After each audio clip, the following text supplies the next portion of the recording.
सो हे beautiful peoples और मेरे daily के ऑडियंस, स्वागत है आप सभी का आपके अपने चैनल नॉलेज डेली में। और आज हम लोग the book rich dad poor dad के बाकी के 4 पॉइंट्स को डिस्कस करेंगे। तो इसमें पहला जो पॉइंट है द रिच इन्वेस्ट मनी। यहाँ पे एक हिडन लाइन है, the rich invest money but the poor earns money. देखिए, जो गरीब होते हैं वे लोग पैसा कमाना जानते हैं बहुत। मैं मानता हूँ कि जो लोग गरीब होते हैं या मिडिल क्लास के होते हैं उसमें बहुत सारे लोग बहुत ज़्यादा हार्ड वर्किंग होते हैं, उन्हें पैसा कमाना आता है। लेकिन अमीरों को पैसे से पैसा बनाना यानी कि इन्वेस्ट करना आता है। और ये एक अमीरों को वे क्रिएटिव वे पता होता है, वे इनोवेशन पता होता है कि वेल्थ को कैसे बिल्ड किया जाए। देखिए, पैसा कमाना और वेल्थ बिल्ड करना, पैसा मनी है और संपत्ति को हम लोग वेल्थ बोलते हैं। तो यहाँ पैसा बढ़ाने के बारे में नहीं, यहाँ वेल्थ बढ़ाने के बारे में। और यहीं पे कियोसाकी रीडर्स को इनकरेज करते हैं कि उन्हें अपने सिचुएशन से बाहर सोचना चाहिए कि अच्छा, अगर मुझे आज सैलरी मिली है 20,000 की, तो मैं अपना दिमाग कैसे लगाऊं कि ये 20,000 में से मैं 10,000 कहीं बाहर निकालूं और वे 10,000 मेरे लिए और 10,000 रुपये कमा के लेके आ पाए। ये अमीरों को पता होता है और यही सीखने की ज़रूरत है हर एक इंसान को जिसे फाइनेंशियली फ्री होना है। और ये बहुत ज़्यादा मुश्किल भी नहीं है। आपको नए नए आजकल यूट्यूब है, गूगल है, आपको नए नए तरीके ढूंढने हैं पैसिव इनकम जनरेट करने के लिए। उसके बाद पॉइंट नंबर 2 है, आज का पॉइंट नंबर 2 है work to learn, don't work for money. आप जब भी कोई भी काम करो तो वहाँ पे आपका पहला मोटिव होना चाहिए कि आपको काम सीखना है, ना कि आपको बस पैसे छापने हैं। देखिए, अगर आपको पैसे छापने हैं तो आप क्या करोगे, स्टार्टिंग में आप यहाँ कम मिल रहा है, जहाँ ज़्यादा मिलेगा वहाँ आप जाओगे, वहाँ से और ज़्यादा मिलेगा आप वहाँ जाओगे। इस बीच में आपका जो लर्निंग का प्रोसेस है वह कहीं ना कहीं कम हो जाएगा, दब जाएगा। और जो आदमी लगातार नॉलेज गेन नहीं करता रहता है, मैं सिर्फ फाइनेंशियली बात नहीं कर रहा हूँ, किसी भी फील्ड में जो आदमी कॉन्टिन्यूस नॉलेज को अपने अंदर नहीं ले रहा होता है वह आदमी पीछे जा रहा होता है। तो आप अगर ध्यान से देखो, आज के 5 साल बाद अगर आपके पास जितना नॉलेज है आज उतना ही अगर रह गया तो उस टाइम में आप 5 साल पीछे ही हो। तो इसीलिए ऑथर बताते हैं हमें, रॉबर्ट कियोसाकी हमें बताते हैं कि काम सीखने के लिए करो, पैसे के लिए ही सिर्फ काम मत करो। आपको आपकी सैलरी तो मिलेगी, उस सैलरी को बढ़ाने के और भी तरीके हैं, उसके लिए आपको लगातार मतलब पैसे को ही अपने दिमाग में नहीं रखना है।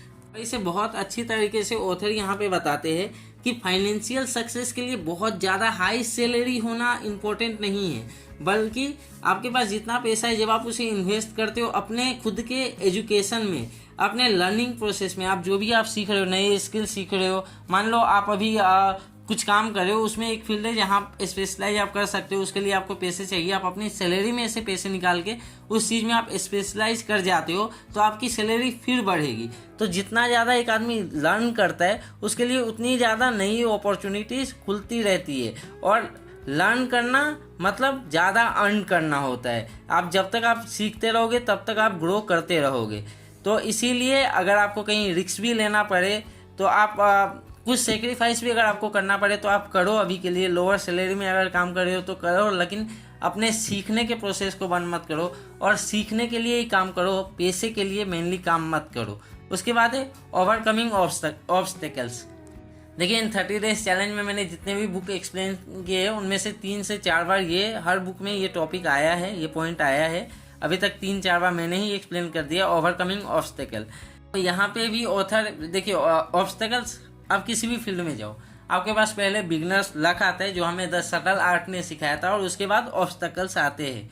तो आपके पास जब ऑब्स्टेकल आएंगे तो रॉबर्ट कियोसाकी इस बुक में, इस चैप्टर में बहुत अच्छे से एक्सप्लेन करते हैं अपनी कहानियों को कि कैसे उन्होंने कहीं कहीं इन्वेस्ट किया, उन्हें मतलब फेलियर उन्हें मिला। तो वे बताते हैं कि जितने भी लोग हैं जिन्हें फाइनेंशियल इंडिपेंडेंस चाहिए, उन्हें चैलेंजेस को उन्हें प्रिजर्व करना चाहिए और अपने सेटबैक्स को, जब आपको फेलियर मिले तो आपको उन सेटबैक्स को as a opportunity for growth देखना है। मतलब ये आपको आगे बढ़ाने के लिए है। जब कोई मुसीबत आपको दबा रहा होता है वह आपको दबा नहीं रहा होता है। आप इमेजिन करिए, आप एक रबड़ के बॉल है और कोई आपको दबा रहा है, तो थोड़ी देर बाद क्या होगा, आप वहाँ से आप उछल के आप ऊपर की तरफ जाओगे। तो हमारे लाइफ में प्रॉब्लम्स भी ऐसे ही है, जब हमें कोई दबाता है तो वहाँ चांसेस बनते हैं हमारे अंदर वे पोटेंशियल काइनेटिक एनर्जी डेवलप कर रहा है, जिससे हम फिर उछल के और एक स्टेप आगे जा सकते हैं। और आज के लिए ही, इस बुक के लिए भी लास्ट पॉइंट, गेटिंग स्टार्टेड। देखिए, पैसे कमाना सबको पसंद है, पैसे के बारे में ये बुक है तो आप लोगों को शायद ये सुन के भी अभी तक अच्छा लगा होगा, लेकिन सबसे बड़ी बात है कि कार्ड के चक्कर में बहुत सारे लोग डरते हैं। मतलब पैसे की बात हमारे देश में, खास करके भारत में या इसके आसपास वाले देशों में पैसे मतलब कमाने का एक ही सोर्स आदमियों ने सोच लिया है कि वे अच्छे से पढ़ेंगे, बड़े पोस्ट पे जाएंगे, बहुत ज़्यादा पैसा कमाएंगे। पैसा तो आप लोग कमा लोगे, सैलरी तो मिल जाएगी, लेकिन फाइनेंशियल इंडिपेंडेंस का क्या? बहुत बड़े बड़े लोगों ने कहा है कि एक इंसान, एक एवरेज जो मिडिल क्लास इंसान है, वे लोग 2 पे स्लिप यानी कि 2 महीने का अगर उन्हें सैलरी ना मिले तो वे लोग बैंकरप्ट हो जाए, क्योंकि उन्होंने EMI पे सब कुछ उठा के रखा है। जितनी भी हैसियत नहीं है उतना सब कुछ उठा के रखा है। ये सब हम लोग कर सकते हैं, लेकिन अपने फाइनेंशियल नॉलेज पे हम लोग जरा भी खर्चा नहीं कर सकते। तो बहुत ज़्यादा इंपॉर्टेंट है आज के टाइम में, जबकि बहुत सारे लोगों की जॉब भी जा रही है। तो अपने आप को आप जितना जल्दी हो सके उतना जल्दी आप फाइनेंशियल इंडिपेंडेंस बनाइए। आप अपने लिए गोल्स को सेट कीजिए, एक्शंस लीजिए उनके ऊपर, अपने लिए मेंटर्स ढूंढिए जो कि फाइनेंशियल फ्री है, उन्हें ढूंढिए, उन्होंने क्या यूज किया था, क्या रिसोर्सेज का, उनसे हेल्प मांगिए, उन्होंने कैसे अचीव किया था सक्सेस, उस पथवे को आप लोग फॉलो कीजिए। आप लोग को भी फाइनेंशियल फ्रीडम बहुत जल्द मिल जाएगी। उम्मीद है आज का ये वीडियो आप लोग को पसंद आया होगा। ये 29वां वीडियो है, कल आने वाला है लास्ट वीडियो। मेरा 30 डेज चैलेंज खत्म हो रहा है, लेकिन बुक आना बंद नहीं होंगे। हमारे साथ जुड़े रहे, चैनल को लाइक शेयर और सब्सक्राइब कर दो। Thank you.